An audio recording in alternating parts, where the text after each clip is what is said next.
네, 안녕하세요, 여러분.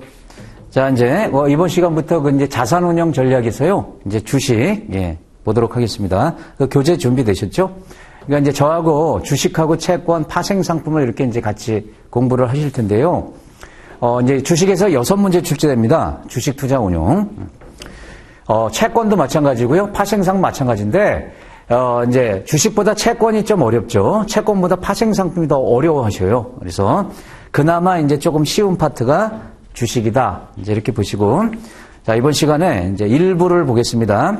1부 보시면은 이제 주식 투자 운영 이렇게 되어 있고요. 그 표지 여러분 밑에 그 장들이 있지 않습니까? 장들. 1장부터 7장까지 이렇게 되어 있는데 그 교재 보고 계시죠? 여기서 그럼 이제 제가 크게 다루는 게 뭐냐면 주식 운영 전략에서 자산 배분 얘기할 거예요, 여러분. 자산 배분. 그래서 거기 3, 4, 5장에 보면 전략적, 전술적, 보험 자산 배분. 이거 매번 출제되는 파트고요.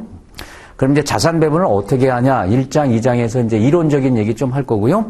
그리고 이제 6장에서 이제 포트폴리오 운영하는 방법, 전략, 또 포트폴리오 구성하는 거, 뭐 이렇게 간단하게 이제 좀 소개를 드렸습니다. 그러면 이제 1장을 보겠습니다. 뭐 제목이 운영 과정과 주식 투자. 그러니까 자산을 운영할 때 이제 주식을 이제 활용한다는 거죠.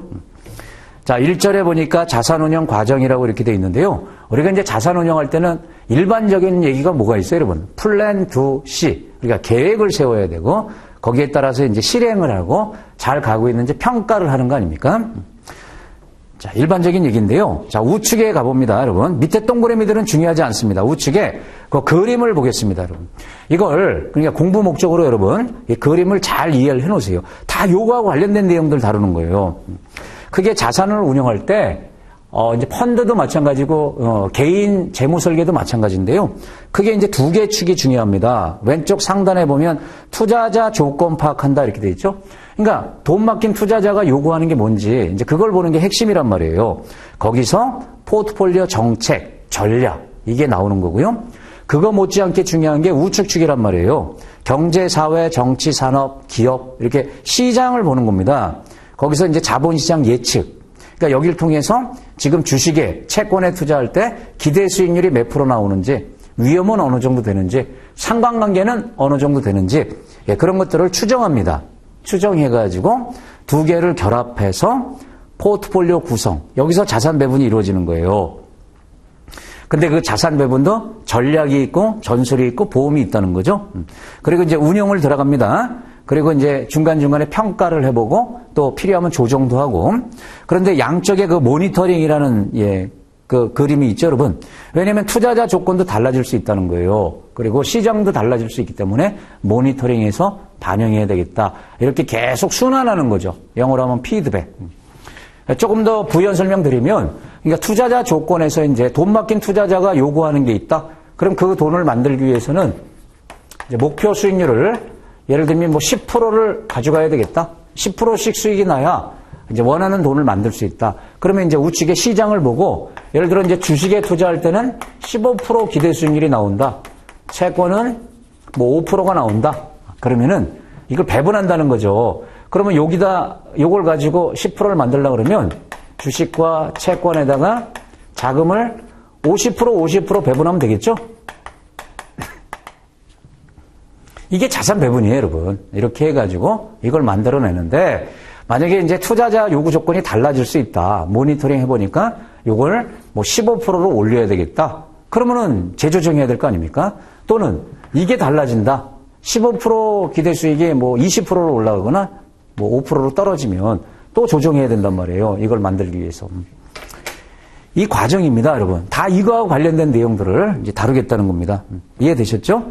그러면 이제 교재로 가가지고요. 그림 밑에 투자 상황의 파악, 전략 수립. 그러면 이게 이제 왼쪽 상단에 투자자 조건, 거기를 얘기하는 거예요.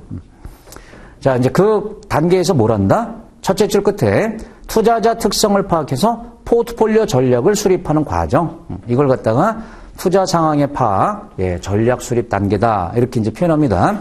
넘어갑니다, 여러분. 그 다음에 페이지 넘겨서 이제 2번, 장기 전망. 그거는 우측 상단의 축이죠? 시장을 보는 거란 말이에요. 그럼 거기서 알아내려고 하는 게 뭐다? 그 마지막 두 줄을 봅니다. 구체적으로 주식, 채권, 각종 경제 상황에 영향을 주는 변수들의 미래 수익률을 예측하거나 변수 간의 상관관계를 파악하는 거다. 그러니까 시장 전망을 통해서 자산의 기대 수익률, 위험, 표준 편차죠. 그리고 상관관계, 이제 로 이런 것들을 계산, 추정해 놓는 겁니다. 이렇게 추정해야 돼요. 그래야 배분이 이루어지니까. 이거는 이제 그 시장 쪽에서 나오는 거고, 그리고 이제 세 번째, 그걸 이제 양쪽을 보고 투자 집행 또 모니터링. 첫째 줄 끝에 자, 투자 정책하고 그거는 투자자 조건에서 나오는 거죠. 장기적인 자본시장 예측치. 이거를 결합한다는 겁니다.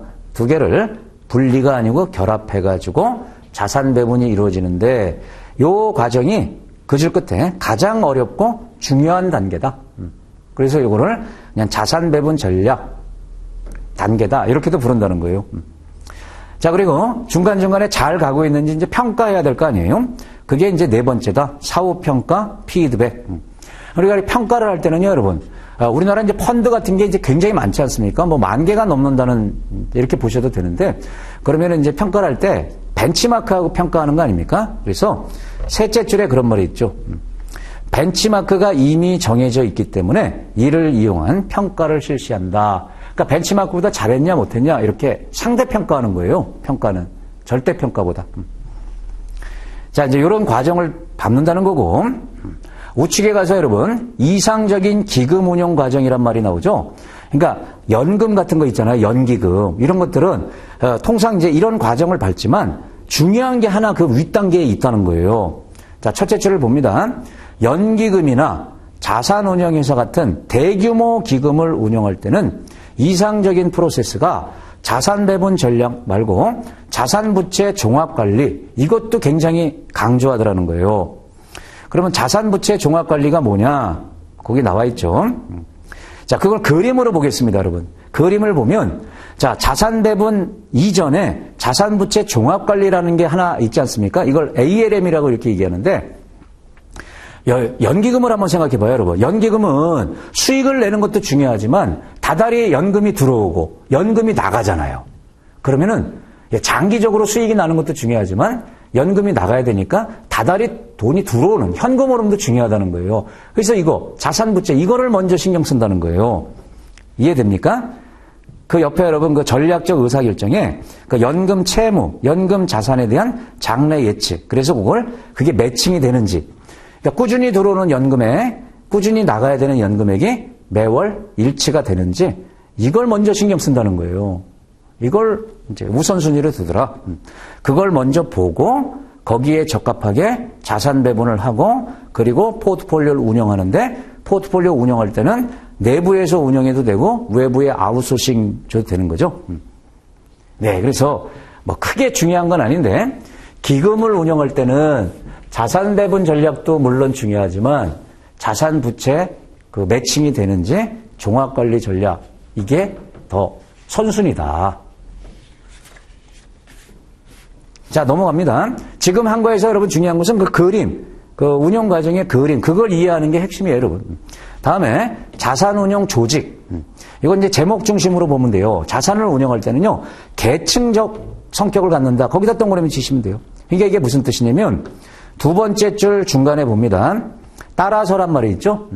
투자 자산을 펀드 매니저 한 명에게 전적으로 맡기는 시대가 아니라는 거예요. 한 명이 다 할 수 없으니까 운용 조직에 소속된 모든 조직원들이 운용에 참여하는 즉 집단 운용 체제를 갖추는 게 보편화되어 있다.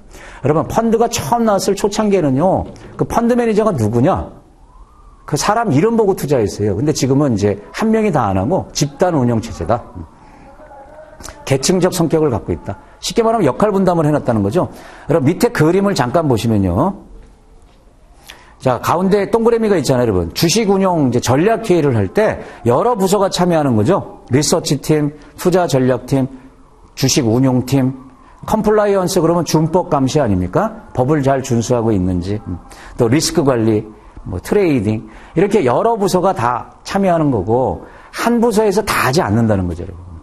그러면 이 투자자산 운용사라는 게 이게 과목이 굉장히 많지 않습니까? 다 이런 부서에서 하는 일들, 그거를 과목으로 쪼개놓은 겁니다. 자, 이제 계층적 성격을 갖고 있다. 집단 운영 체제를 띠고 있다. 그 다음에 두 번째 특징, 우측에 자산 운영할 때 전략 전술을 수립하는 거하고요. 실제 종목을 선택하는 건 통합하고 있다, 분리되고 있다. 분리하는 추세다. 분리하는 추세다. 즉, 첫째 줄에 증권을 골라내는 활동, 자산 구성 활동, 그러니까 이제 자산 배분하는 거죠. 이 두 개를 구분하는 추세가 강해지고 있다. 그 이유는 그 밑에 견제와 균형을 통해 가지고 운영의 투명성, 효율성을 높이기 위함이다. 그래서 여러분 자산 배분해주는 데하고요. 거기에 따라서 종목을 선택하고 하는 데하고 분리되어 있다는 겁니다. 어렵지 않으시죠? 그 다음에 이제 세 번째 절에 보니까 주식 투자의 중요성. 그러니까 자산을 운영할 때 뭐 채권에 운영할 수도 있고 뭐 파생 상품도 있는데 이제 주식 잘난 체 하는 거잖아요. 주식 투자의 중요성. 전혀 어려운 말이 없습니다. 이제 개관에 넘어가 봅니다. 페이지 넘겨서 첫째 줄에 우리가 이제 전통 자산 그러면 주식 채권인데 그 중에 주식은 기대 수익률이 가장 높죠. 동시에 위험도 가장 큰 자산이라고 봐야죠. 따라서 장기적으로 주식 투자 비중이 높을수록 수익률도 높을 수 있다. 물론 이제 위험도 크지만. 그러니까 이제 국내 이제 그 자금을 운영하는 펀드들을 보면요. 주식에 투자할 때 초과 수익을 많이 추구합니다, 여러분. 그러니까 패시브 형태가 많냐, 액티브가 많냐 했을 때 액티브가 많습니다. 거기 한 10줄 정도 내려오면 단락이 있죠. 자, 국내 대형 기관 투자자, 일반 운용사들이 운영하는 펀드는 여전히 액티브 펀드가 주를 이루고 있다. 그러니까 초과 수익을 추구한다는 거예요. 이건 왜 그러냐면요. 우리 투자 성향이 그렇지 않습니까? 전문가한테 맡겼다 그러면은 좀 시장보단 잘해야 된다는 기대감이 있어요. 그렇기 때문에 시장보다 높은 수익을 추구하기 위해서 액티브 운영을 많이 해요. 우리나라 대부분 펀드가 다 액티브 방식이에요. 그러다 보니까 주식에 투자할 수밖에 없는 거죠. 높은 수익을 내야 되니까. 그러나 교재를 갑니다. 저성장 기조와 함께 성과가 보다 안정적이라는 관점에서 패시브 펀드도 꾸준히 비중을 확대하고 있다.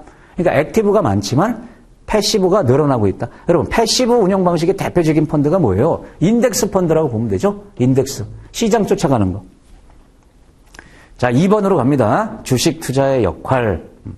자, 이제 우측으로 가서 자, 10줄 내려오시면은 거기 단락이 있죠. 그럼에도 불구하고 이제 고개를 좀 보겠습니다. 자, 포트폴리오 관점에서 중요한 것은 자, 우리나라 국내 주식과 국내 채권의 상관계수가 거의 0에 가깝다. 이렇게 돼 있죠, 여러분. 0. 0이라는 건 뭐냐면 상관계수는 마이너스 1에서 플러스 1 사이값 아닙니까? 플러스 1이면 쌍둥이고 마이너스 1이면 정반대로 움직이는 거고. 그럼 0이면 아무 관계가 없다라고 보는 거예요. 하나가 올라갈 때 하나는 떨어질 수도 있고 올라갈 수도 있고. 어찌됐든 0에 가깝다, 낮다. 그러면 그 밑에 국내 채권과 국내 주식의 상관관계가 0이라는 건 무슨 의미냐? 국내 주식의 일부를 투자한 포트폴리오가 국내 채권에만 투자한 포트폴리오와 수익률은 비슷하면서도 변동성, 이게 위험이죠? 위험은 더 작을 수 있다는 것을 의미한다. 그러니까 여러분, 상관관계가 1만 아니면 결합하면은 분산 효과가 나온다는 거죠. 그러니까 주로 이제 거대 자금은 주로 지금 연금 같은 거 주로 채권에 많이 투자해요. 근데 순수 채권에만 투자하는 것보다 일부를 주식에 이렇게 투자하면 수익률은 건드리지 않으면서 해치지 않으면서 위험을 줄일 수 있으니까 주식 투자 비중을 늘리고 있다 이런 뜻이에요. 상관관계가 0이라는 걸 이용해서 결합하면 위험을 줄일 수 있다. 이해되시죠? 그리고 또 해외 주식도 있잖아요. 맨 밑에 두 번째 줄 봐볼게요. 또한 해외 주식은 국내 주식과 역시 상관성이 상대적으로 낮기 때문에 뭐 0이다 이런 말은 안 나왔지만 낮다. 그래서 효율적인 주식 포트폴리오를 구성할 때 해외 주식도 포함시키는 추세다. 뭐 이런 뜻이에요. 전략적 관점에서 중요하다. 자, 여기까지는 이제 아무것도 아니고 여러분. 자, 이제 페이지 넘기면은 그 효율적 시장 가설이라는 말이 나오죠. 자, 여기 별표 치겠습니다. 우측에 4번. 예, 패시브 운영과 액티브 운영. 여기 별표 치겠습니다. 3번, 4번. 자, 이제 시험은 여기서부터 이제 출제 가능성이 있어요. 그러면 여러분, 우리가 효율적 시장 가설 많이 쓰잖아요. 이 효율적 시장 가설은 뭐와 관련돼 있냐면 시장은 예측하는 영역이 아니라는 거죠, 여러분. 주가가 올라갈지 떨어질지 예측할 수 없다. 그러니까 초과 수익 낼 수 없다. 그게 효율적 시장 아닙니까? 두 번째 줄에 봐봐요. 효율적 시장 가설은 액티브 운용을 반대하는 논거로 이용하는 거예요, 여러분. 액티브는 초과 수익을 추구하는 거 아닙니까? 근데 시장이 효율적이면 초과 수익 난다, 안 난다? 안 난다는 겁니다. 그래서 액티브 운용을 반대하는 논거, 이게 효율적 시장 가설인데, 여러분 우리가 효율적 시장을 설명할 때 세 가지가 있죠, 여러분. 그러니까 주가에 영향주는 정보가 신속하게 시장에 반영되면 초과 수익 기회가 없는 거 아닙니까? 그런데 자, 이렇게 그림을 이렇게 그려볼게요. 어느 정도 효율적이냐 했을 때 제일 이제 약형이라는 게 있단 말이에요. 그 다음에 준강형. 강형 효율적 시장 가설. 가장 센 거죠? 제일 이제 효율적이다. 그러면 약형은 뭐냐면 과거 정보 있지 않습니까? 과거 정보를 이용해가지고는 초과 수익 기회가 없다. 왜? 시장에 즉각 반영되기 때문에. 근데 준강형은 과거뿐 아니고 공개된 정보 있죠? 공개된 정보를 이용해서도 초과 수익 기회가 없다. 이렇게 보는 거예요. 강형은 더 센 거죠? 미공개된 정보.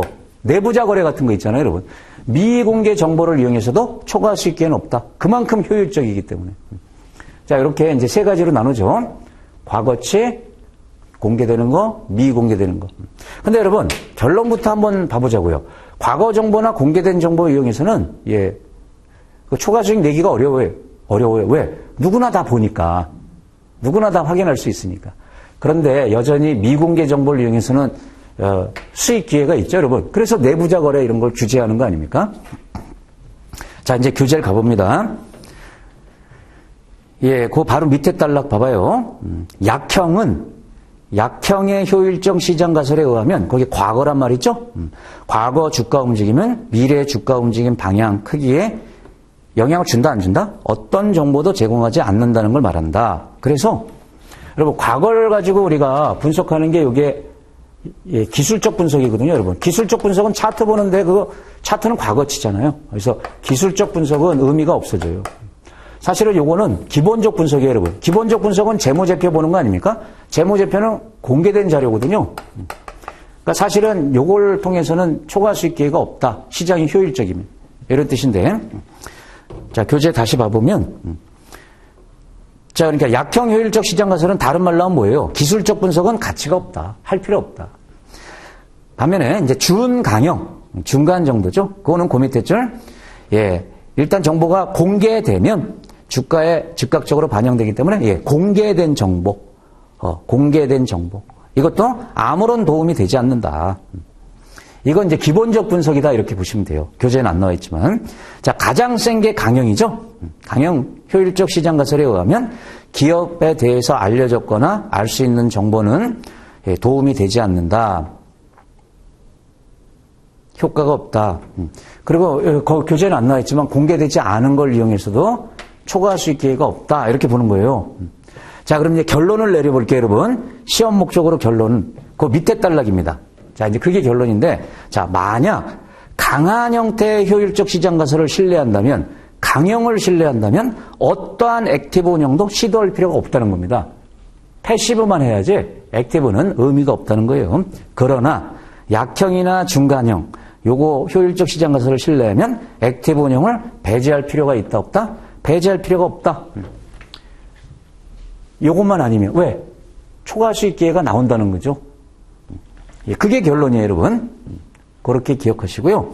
그러면 우측에 가서 패시브 운영, 액티브 운영이 무슨 뜻이냐? 우리말로 하면 액티브가 적극적이고 패시브를 흔히 우리가 소극적이라고 쓰는데 요거 지필자는 소극적 그러면 좀 느낌이 그러니까 소극적. 그래서 그걸 보수적이라고 이렇게 했어요. 뭐 그게 중요한 건 아니고요. 이거 전혀 어려운 말 없죠, 여러분.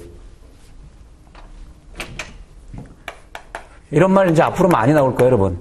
패시브 방식이다, 액티브 방식이다 그러면 일단 간단해요. 이것은 시장이 이제 효율적이라고 이렇게 보는 거예요. 일단은 효율적 시장을 가정하고 시장 수익만 목표로 하겠다. 시장보다 높은 수익 내기는 어렵다. 근데 얘는 비효율적 시장을 이제 가정하는 거죠. 이제 왜곡될 수 있다. 그걸 잘 이용하면 초과 수익을 만들어낼 수 있다. 근데 여기서 이제 중요한 게 있습니다. 액티브 운영을 할 때는 초과 수익을 내야 될 거 아닙니까? 이 초과 수익을 이제 뭘 통해서 내냐면 세 가지를 사용하는 겁니다. 마켓 타이밍. 거기 있어요, 여러분. 그러니까 시장 예측 활동을 잘 한다는 거예요. 지금 주식에 투자할 때인지 채권에 투자할 때인지 이걸 잘 판단해야 돼요. 또 테마 선택. 이것도 중요하다는 거예요. 그러니까 지금 IT에 투자할 건지 뭐 금융주에 투자할 건지. 그리고 그 다음에 이제 종목 선정이죠. 증권 선택, 종목 선택. 여러분, 요 말을 좀 잘 이해해 놓으셔야 돼요. 이게 뭐냐면, 이 초과 수익을 내기 위해서 액티브 운영을 할 때는 이 세 가지 중에서 뭔가 하나 이상을 해야 돼요. 하나 이상 해야 돼요. 즉, 다시 말하면, 요 세 가지 이런 말 나오는 것은 이건 패시브하고 아무 상관없어요, 여러분. 패시브에선 사용하지 않는다는 거예요. 자, 이제 교재를 보고 다시 한번 정리해 볼게요. 첫째 줄에 패시브, 액티브 구분 기준이 뭔가? 그 옆에 액티브 매니저는요, 세 가지 전략 중에 하나 또는 그 이상을 통해서 벤치마크 수익률 이상의 초과 이익을 얻으려고 하는 거다. 세 가지 전략 중에 하나 이상을 반드시 사용한다. 그 세 가지 전략이 뭐다? 마켓 타이밍, 테마 선택, 종목 선택. 자, 거기 이제 구체적으로 설명하고 있죠? 전혀 어려운 말이 없어요, 여러분. 마켓 타이밍이라는 뭐예요? 시장 예측 활동이죠. 지금 주식에 투자하는 게 좋은지, 채권에 투자하는 게 좋은지, 아니면 주식을 좀 빼는 게 좋은지, 더 넣어야 되는 게 좋은지, 그겁니다. 그 다음에 이제 테마 선택은 좀 전에 말씀드린 것처럼, 그러면 주식에 투자할 때인데, 구체적으로 어떤 주식에 투자하는 게 좋냐? 테마. 그리고 이제 종목 선택은 구체적인 종목. 삼성전자인지, 하이닉스인지, 뭐, 이렇게 세 가지. 이걸 사용하는 건 액티브라는 거죠. 자, 그래서 이제 그 밑에 딸락 가봐요, 여러분. 패시브 운용은 마켓 타이밍, 테마 선택, 종목 선택, 이것과 관계 있다, 없다? 관계 없는 운용이 되는 겁니다. 그러면 시장 수익만 목표로 한다고 그랬잖아요. 그래서 두 줄 밑에 끝에 벤치마크를 추정해서 그 정도의 수익률을 얻으려고 하는 게 패시브다. 대신 이제 위험을 줄이는 거죠, 여러분. 그 효율적으로 이제 분산이 잘 된 포트폴리오를 만들어가지고 위험을 최소화하고 시장 수익을 목표로 한다. 여러분, 여기에 대표적인 게 이제 우리 뒤에서 공부하겠지만 인덱스 펀드란 말이에요. 인덱스 펀드. 인덱스 전략으로 가져가는 거예요. 그럼 얘는 이런 거하고 상관없이 이제 지수 복제만 잘하면 돼요. 복제. 인덱스 복제만 잘하면 된단 말이에요. 네. 첫째 시간은, 이번 시간은 여기까지 하도록 하겠습니다. 이제 핵심이, 요거 구분하는 겁니다. 요거. 네. 여기까지입니다.